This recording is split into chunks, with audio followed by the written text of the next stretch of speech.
लाभार्थी बहुत ज़्यादा है देश में। इसलिए 80 करोड़ लोगों को आज भी फ्री फूड डिलीवरी दिया जा रहा है। तो इस देश में धर्म संकट ये है कि जब तक हम युवाओं को रोजगार देने की बात नहीं करेंगे, जब तक टैक्स बेस को नहीं बढ़ाएंगे, तब तक इस देश में ऐसी ही बातें करते रहेंगी। कुछ लोग असंतुष्ट हों, कुछ लोग संतुष्ट हों। कुल मिलाकर लगता है कि इस बजट में युवाओं पर फोकस करें, शिक्षा पर फोकस करें, स्किल डेवलपमेंट। स्किल डेवलपमेंट मतलब वो युवा शिक्षित भी हो और सक्षम भी हो, दक्ष भी हो, ताकि रोजगार के लिए योग्य हो। अगर वो रोजगार करेंगे तो उनकी आय का सृजन होगा, और अगर आय का सृजन होगा तो टैक्स का सृजन होगा।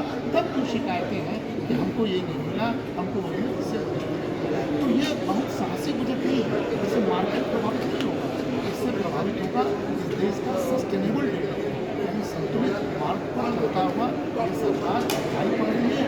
आने वाले समय में इसी संतुलन के बल पर उसका जो बजट, जब तक हम 50 लाख करोड़ की बात करेंगे वाले 6 महीने बाद,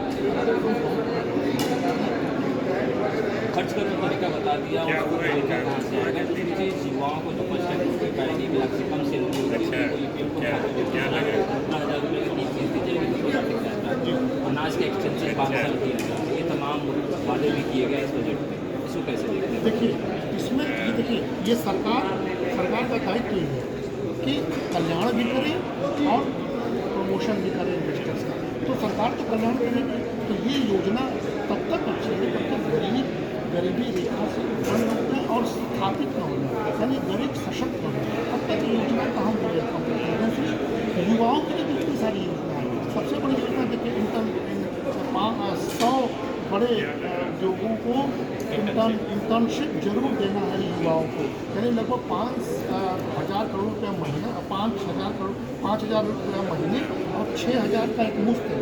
तो ये एक तरह से इंटर्नशिप के बल पर उद्यमिता बढ़ेगी, सक्षमता बढ़ेगी, दक्षता बढ़ेगी और बड़े कंपनियों में बढ़ेगी। तो हमने कहा ना कि 4.2 लाख करोड़ रुपया शिक्षा और स्किल डेवलपमेंट पर खर्च हो रहा है, और इसके अलावा ये सारी नई स्कीम्स हैं। ये स्कीम्स निश्चित तौर पर स्वागत होंगे, और हमको लगता है कि सरकार ने बेरोजगारी पर अटैक किया, रोजगार के सृजन की बात करते हुए दिखाई पड़ रही है, जो समय की मांग है। एक चीज़ और जानना चाहिए, संविधान में भारत को लोक कल्याणकारी राज्य बताया गया, इस बजट को लोक कल्याणकारी राज्य के हित में माना जाए? बिल्कुल।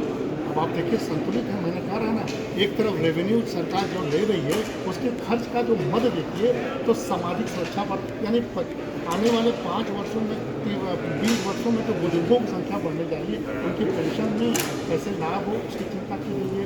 80 करोड़ किसानों की चिंता की गई है। सामाजिक सुरक्षा के कई सारे स्कीम्स हैं, रेहड़ी पट्टी वालों की नई योजना की बात है।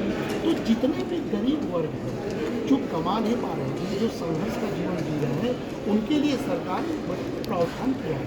तो एक सरकार एक तरफ से कॉर्पोरेट जगत से ले रही है और कल्याणकारी योजनाओं पर खर्चा, यही सरकार का दायित्व है। बिल्कुल, इसलिए समग्र बजट है और संतुलित है।